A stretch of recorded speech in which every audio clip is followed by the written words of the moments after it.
ধৈর্যশীল নারী এবং পুরুষকে আমি আল্লাহ বড্ড পছন্দ করি। ওয়াস্তাঈনু বিস-সাবরি ওয়াস-সালাহ ওয়া ইন্নাহা লাকাবীরাতুন ইল্লা আলাল খাশিঈন। আল্লাহ বলে যখন বিপদে পড়বা সালাত এবং সবর দিয়ে আমার কাছে সাহায্য চাইবা। বিপদ আসলেই রাহমাতাল লিল আলামিন জায়নামাজে দাঁড়ায় যেতেন। আমরা বিপদ আসলে কি করি? হাই হুতাশ, ফেসবুকে স্ট্যাটাস দেই, ঠিক কিনা? ফেসবুকে শেয়ার দেই। বিপদ আসলে বন্ধুর সাথে শেয়ার দেওয়ার আগে, নিজের স্ত্রীর সাথে শেয়ার দেওয়ার আগে, ফেসবুকে শেয়ার দেওয়ার আগে শেয়ার করবো কার সাথে? আল্লাহর সাথে। কারণ আপনার বিপদ থেকে আপনার কেউ উদ্ধার করতে পারে না, একজন সত্তা ছাড়া। চিল্লায় বলতে হবে তিনি কে? সে আল্লাহ বলেন, গোলাম বিপদে ধৈর্য ধারণ করো।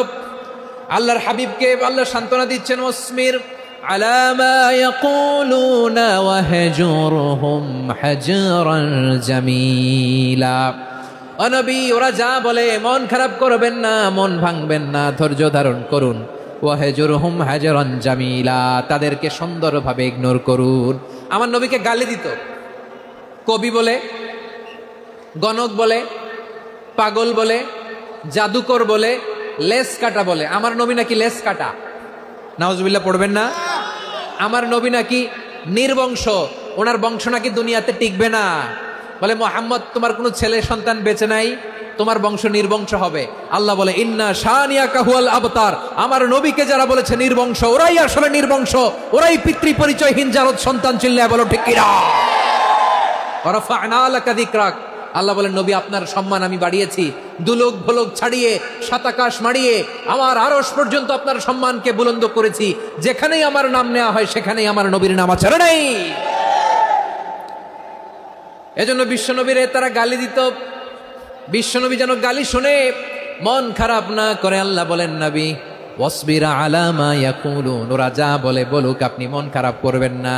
আমার নবীরে কাফিরেরা যেমনি গালি দিত, এই যুগে আমাদেরকেও গালি দেয় এমন কিছু লোক আছে না নাই? আমার নবীকে গালি দিত গণক, জাদুকর, এরপর গালি দিত পাগল, নির্বংশ বলে। আর আমাদেরকে গালি দেয় মৌলবাদী বলে, আমাদেরকে গালি দেয় রাজাকার বলে। রাজাকার শব্দটা তো এখন একটা অ্যাওয়ার্ড হয়ে গেছে, অ্যাওয়ার্ড। রাজাকার গালি দেওয়ার দিন শেষ। কি দিন আসলো? সুবহানাল্লাহ কইবেন না? আল্লাহ তো আমাদেরকে দেখাইছে, রাজাকার শব্দটা এখন একটা অ্যাওয়ার্ড হয়ে গেছে।